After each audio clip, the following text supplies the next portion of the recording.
L'initiative interreligieuse pour la protection des forêts tropicales IRI-RDC, dont la SENCO assure la présidence, a organisé un briefing de haut niveau avec les conseils nationaux des religions pour la paix en RD Congo, CIME, et confessions religieuses indépendantes sur la protection des forêts tropicales, la lutte contre les changements climatiques et la protection des droits des peuples autochtones par les leaders religieux. L'activité a eu lieu dans la salle des conférences du siège national de l'église méthodiste dans la commune de Kintambo. La SENCO a été représentée par mademoiselle Marie-Jeanne Abanda, secrétaire de la commission épiscopale pour les ressources naturelles.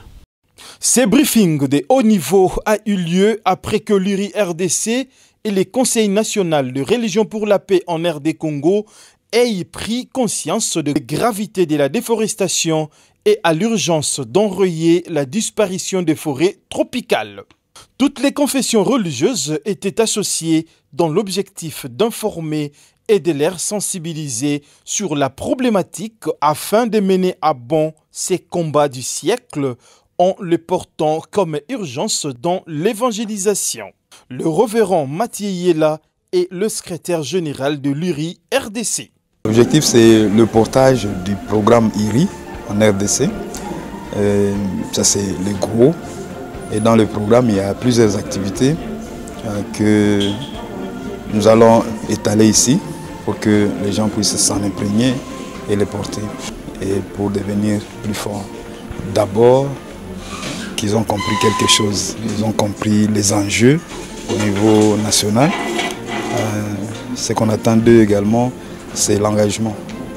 Tout va tourner autour de l'engagement. L'engagement pour porter l'initiative de plaidoyer, l'engagement pour s'impliquer dans l'organisation de la célébration que nous comptons organiser autour du 22 mai, qui est la journée internationale sur la biodiversité. On veut qu'elles puissent faire la cartographie de ce qu'elles font, de ce qu'elles ont.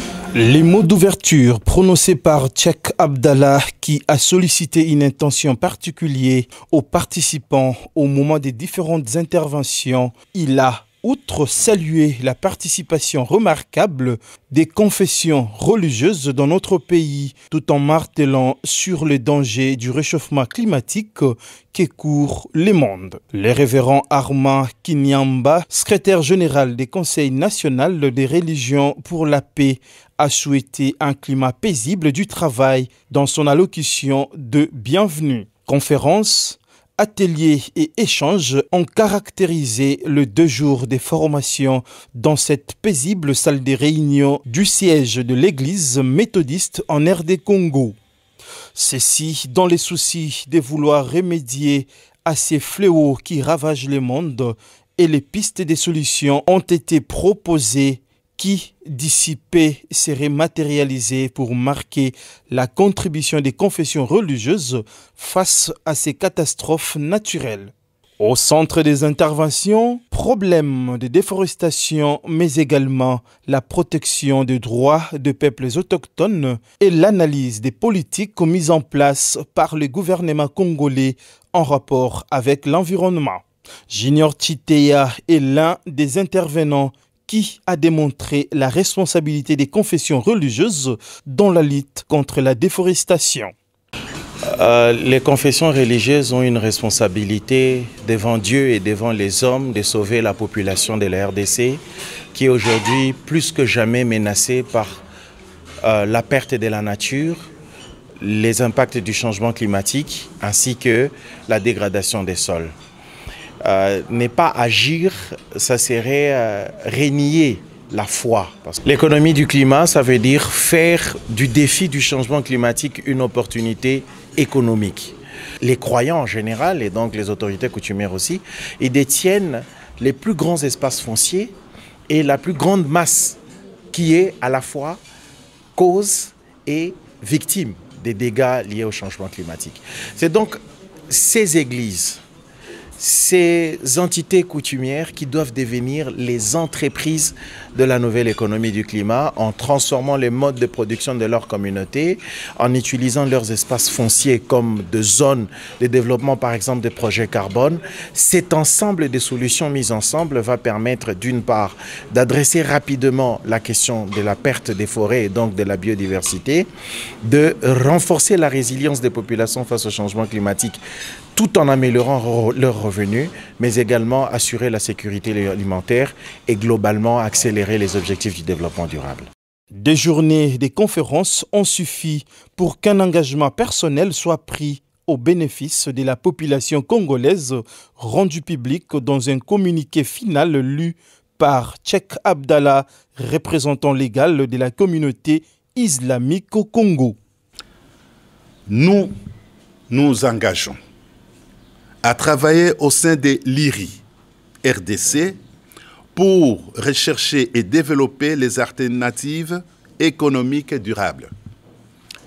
Agir en urgence dans une responsabilité collective et partager au-delà de nos orientations doctrinales.